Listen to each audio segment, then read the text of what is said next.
Olá pessoal do EJA, tudo bem? Bom dia, boa tarde, boa noite. Continuando aqui a nossa videoaula, a respeito da citologia. Então a gente está vendo aqui algumas das estruturas existentes, das organelas existentes nas células. E vamos falar aqui a respeito dos lisossomos, Os lisossomos são essas organelas que a gente pode ver aqui na figura da direita, em preto, nessa microscopia eletrônica, essas vesículas escuras. Então é uma organela de formato esférico e ela é membranosa, tem uma membrana aí de constituição similar àquela da membrana plasmática. Contém então proteínas digestivas.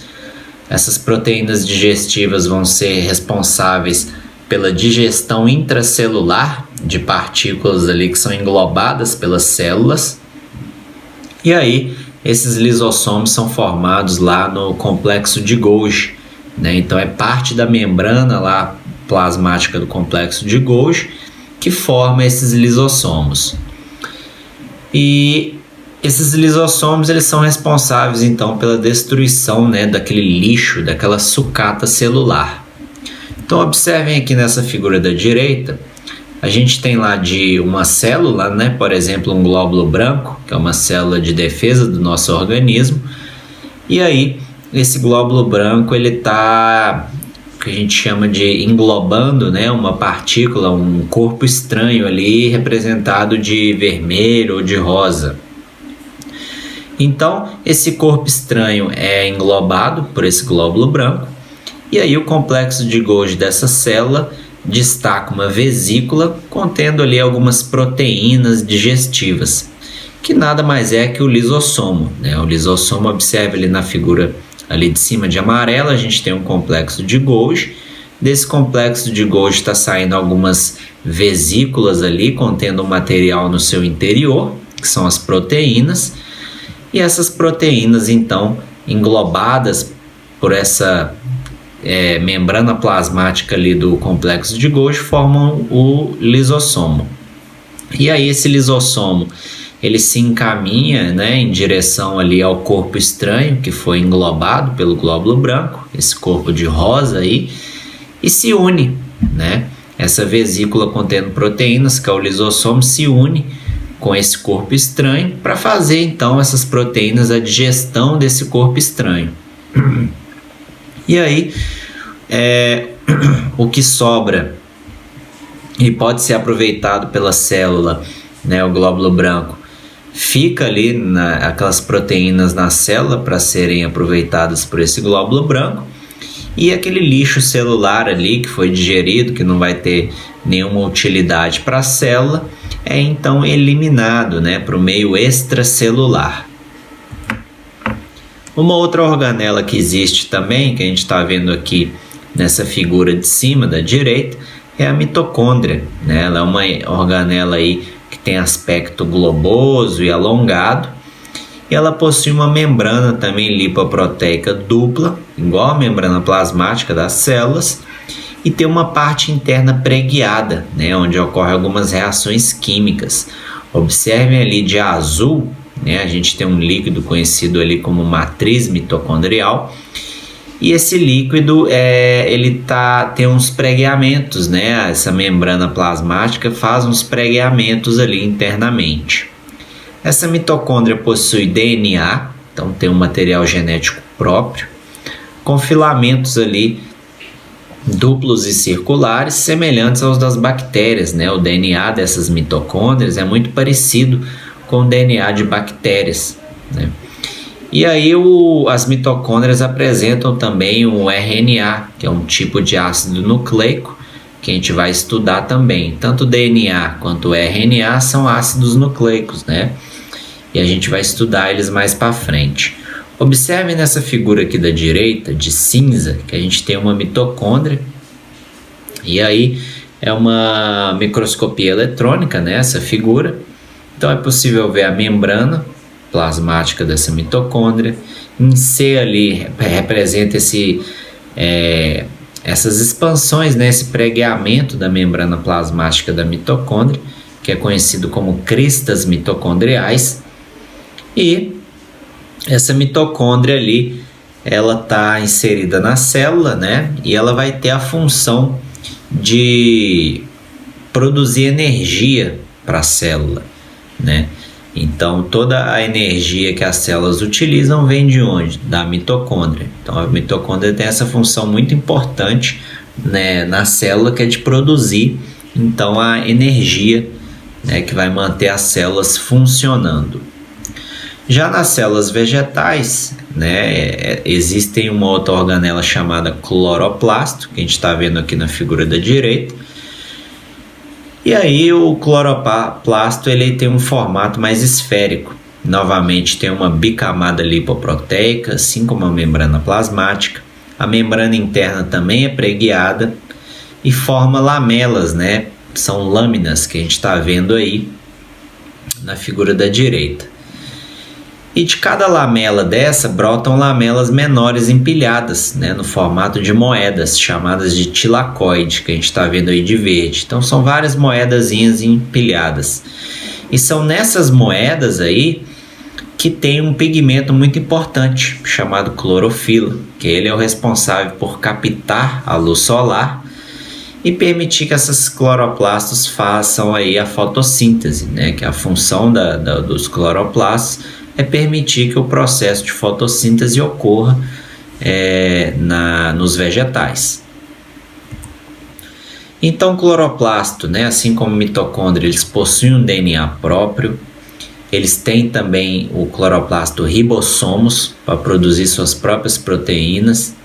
E eles são capazes também de se duplicar, né? Então, tanto a mitocôndria quanto o cloroplasto, os cientistas acreditam que sejam originados aí no passado de bactérias, né, que já faziam fotossíntese, e bactérias que faziam respiração celular, que originou a mitocôndria, e bactérias que faziam fotossíntese e originou os cloroplastos. Essas bactérias foram englobadas então por células eucariontes, e a convivência mútua aí dessas células eucariontes com essas bactérias foi tão benéfica que ao longo dos anos essas bactérias se tornaram parte da célula e se transformaram em cloroplasto e em mitocôndrias. Então essa é a origem aí que os livros didáticos trazem como origem endossimbiótica, né, do cloroplasto e das mitocôndrias. Aqui a gente tem uma outra organela chamada peroxissomos, a gente está vendo ela aí na figura da direita, lá em cima, e aqui na figura da direita aqui embaixo, né, na microscopia eletrônica é possível ver ela também. Então são pequenas organelas, né, que possuem uma única membrana, capazes também de se duplicarem e têm a função de apresentar proteínas que vão atuar inativando substâncias tóxicas lá no nosso fígado. Permitem também a quebra de lipídios e participam da produção do colesterol. Esses peroxissomos, eles têm uma doença neurológica, né, relatada no filme aí, para quem já viu, um filme antigo até, que a gente tem aqui na figura da direita lá embaixo, chama o óleo de Lorenzo, né? E essa doença é resultante da deficiência dos peroxissomos em degradar lipídios conhecidos como ácidos graxos, né? Então nesse filme o óleo de Lorenzo, a criança lá tem uma deficiência nessas organelas chamadas peroxissomos e não conseguem degradar lipídios conhecidos como ácidos graxos.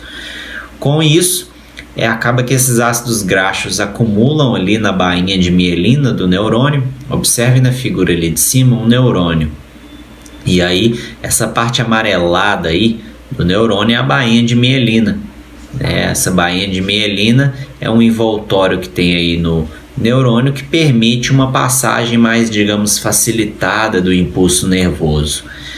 Então, quando tem essa bainha de mielina, o impulso nervoso passa rapidamente ali pelo neurônio, né? E quando a doença relatada nesse óleo de Lorenzo é que acumula lipídio, conhecido como ácidos graxos, nessa bainha de mielina e acaba degradando essa bainha de mielina, né? Que é um revestimento, essa bainha de mielina é um revestimento lipídico que o neurônio tem aí. E quando ela é degradada, causa uma deficiência aí neurológica, porque o impulso nervoso demora mais tempo para passar por esse neurônio.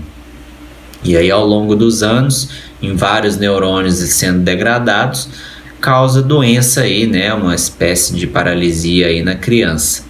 É um filme muito interessante, uma dica minha aí, quem quiser assistir, um filme muito bom, né? E antigo até. Uma outra organela existente são os centríolos, né? Que são organelas que não estão envolvidas por membranas e têm a função de participar no processo de divisão celular. A gente vai estudar também o processo de divisão celular, né? Como que as células se dividem. E aí, esses centríolos estão presentes em animais, algas, vegetais, né? E estão ausentes, por exemplo, em fungos, né? Em algumas plantas como do grupo, né? Dos gimnospermas, que são aquelas plantas que já têm semente, e algumas angiospermas, né? E alguns vermes, conhecidos como nematóides. Então são só curiosidades, né? Que eu estou trazendo aqui.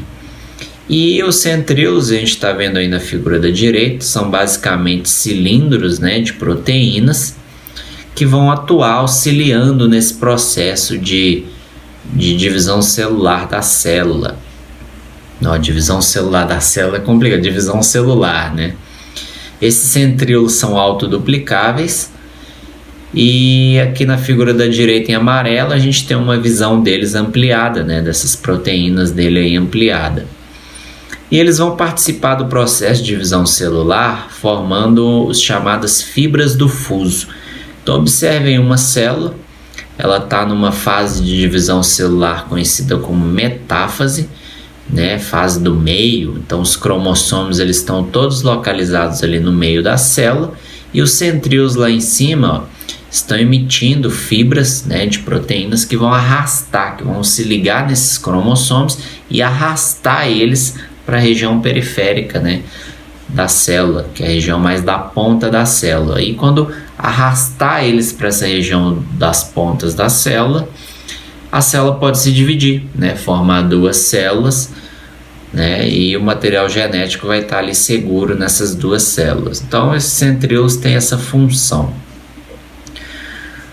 Uma outra organela que a gente tem aí, né, que é formada de proteína, é o citoesqueleto, né, uma verdadeira armadura da célula.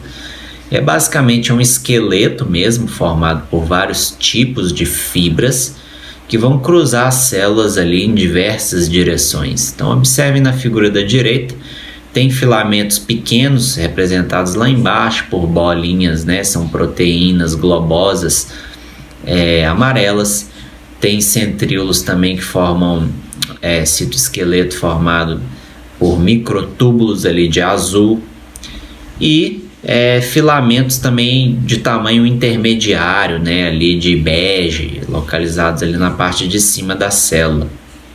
Então observem que são basicamente fibras, né, proteínas passando como se fosse uma rede, um emaranhado ali de rede que vai sustentar o citoplasma dessa célula. Então eles formam uma verdadeira rede ou armadura, né, para sustentar a célula e tem a função de conferir essa consistência e firmeza aí para as células. Bom, vamos fazer aqui uma correção das atividades que eu deixei para vocês, né? Lembrando que acabou que no primeiro bimestre a gente não teve aula, né? Então eu deixei algumas atividades e vamos fazer a correção dessas atividades aqui. Então a primeira pergunta diz o seguinte: a tabela abaixo compara 3 tipos básicos de células. Complete a tabela de modo a relacionar as estruturas presentes e ausentes nos tipos de célula. Então, na primeira figura da direita lá em cima, a gente tem uma célula procarionte. A segunda figura é uma célula eucarionte animal. E aqui de verde, na figura da esquerda, lá embaixo, uma célula eucarionte vegetal. Então, está pedindo lá, membrana plasmática. É para completar a tabela, tá. Então, membrana plasmática na célula procarionte tem, eucarionte animal também, vegetal também. Carioteca, que é aquela membrana plasmática do núcleo, né? está presente somente nas células eucariontes, né? Animal e vegetal. Célula procarionte não tem. Tanto é que o material genético está disperso ali, como a gente pode ver, no citoplasma, né? Não tem uma membrana envolvendo esse material genético numa região da célula conhecida como núcleo. Parede celular vai ter na célula procarionte, que são as células das bactérias aí, e na célula vegetal também, mas na célula animal não tem. Citoplasma todas têm, organelas todas têm, cromatina também todas vão ter. Questão de número 2. Cite a função das seguintes organelas celulares. Parede celular. Parede celular é para não deixar a célula estourar, né? Quando ela encher ela de água, vai permitir que ela não fique muito expandida a ponto de estourar. Então essa é a função da parede celular. Membrana plasmática é um envoltório aí que vai permitir a passagem de substâncias, né, para dentro e para fora da célula. Mitocôndria é a organela responsável por produzir energia para as células. E os cloroplastos são responsáveis por realizar a fotossíntese, né, nos vegetais. O complexo de Golgi empacota proteínas ali que são produzidas no retículo endoplasmático rugoso. E o retículo endoplasmático liso tem essa função de produzir lipídios. Os lisossomos são organelas responsáveis pela digestão intracelular. E aí essas proteínas que fazem a digestão intracelular são produzidas lá no retículo endoplasmático rugoso, né? E os ribossomos? Os ribossomos estão presentes também no retículo endoplasmático rugoso e são responsáveis pela síntese, né, pela produção de proteínas para a célula. Aqui nessa figura 3 está pedindo para indicar a que estrutura corresponde a cada número na imagem e dá a função. Então, o número 1, a gente tem aí um complexo de Golgi, que vai empacotar as proteínas que são produzidas lá no retículo endoplasmático rugoso, que está de número 4 ali, né? E esse retículo rugoso, conhecidamente, a gente sabe que produz proteínas, porque eles têm ribossomos aderidos nas membranas. 2 é a membrana plasmática, então vai permitir a entrada e saída de substâncias. 3 é o retículo endoplasmático liso, então ele vai ser responsável pela produção de lipídios. 4 é o rugoso, né, que a gente falou que produz proteína, e 5 são as mitocôndrias, então são organelas responsáveis pela produção de energia, né, na célula.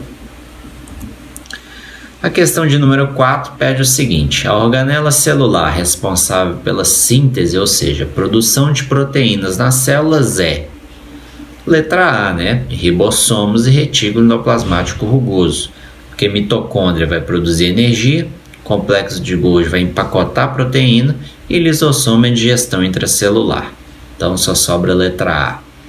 Questão de número 5. A organela responsável pela produção de energia nas células é mitocôndria, letra B.